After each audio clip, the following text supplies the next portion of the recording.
μέσα από τα τείχη πάντα. Πάντα. Ναι. Δεν θα γονατίσετε? Να γονατίσουμε. Μα αφού εσείς άλλες φορές μας τιμώνετε, άμα.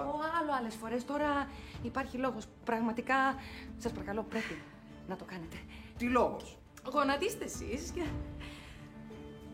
Ευχαριστούμε πολύ.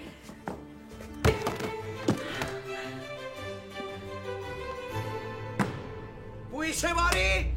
Γιατί δεν ήρθες στο φαΐ? Α, Μωρή. Α, έφυγε. Έχει γουστό. Έφυγε. Όχι, όχι. Λοχεία, όχι. Έφυγε. Πάω να βρει άντρα. Όχι. Όχι, όχι. Όχι, μαμά. Ωραία.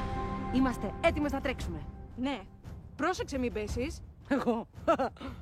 Έλα, King. Έτσι, μπράβο. Γρήγορα, παιδί μου, γρήγορα. Πάμε. Έλα. Καλά το πας. Χτύπη το δίδυμο. Είμαι εκεί πρώτη.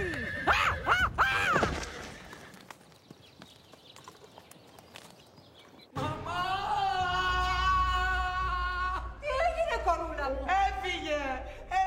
Ποιος έφυγε? Αυτή έφυγε, η Κατερίνη, βγήκε έξω. Εντάξει, μεγαλειοτάτη, μην κάνετε έτσι. Ακόμα και να έφυγε, υπάρχουν φρουροί στην πύλη. Δεν μπορεί να πήγε πουθενά. Αυτή είναι η φρουρή στην πύλη. Τους χτύπησε και βγήκε έξω. Τι! Λοχεία!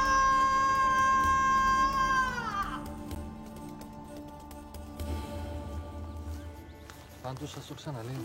Όσο πιο πολύ πλησιάζουμε στο παλάτι, τόσο πιο επικίνδυνα είναι. Δεν είσαι φοητσάρης. Έχει δίκιο. Αλλά απ' την άλλη πρέπει να μάθουμε τι γίνεται. Ακριβώς. Ναι, αλλά αν πεταχτεί κανένα στρατιώτης απότομα μπροστά μας. Τον κανονίσω. Τι. Δεν βγάζει με το σπουκάμι των αρχηγών και...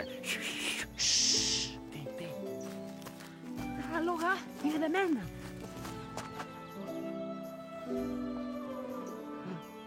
Αγκούρκα της Ρήγαινας.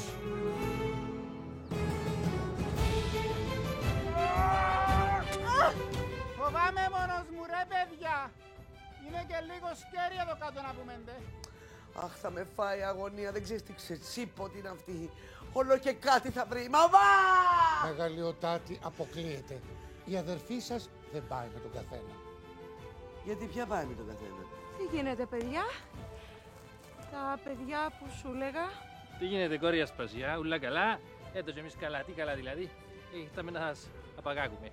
Μα πώς μπορεί να είστε τόσο ηλίθιοι? Πώς ξανά έφυγαν? Το δάσος είναι μεγάλο. Η ανικανότητά σας είναι μεγάλη. Μέχρι να στρωθεί το τραπέζι για το γεύμα, θέλω να είναι πίσω! Μάλιστα, μεγαλειοτάτη. Τι σόι άνθρωπος είσαι, Τι σόι μάνα σε γέννησε!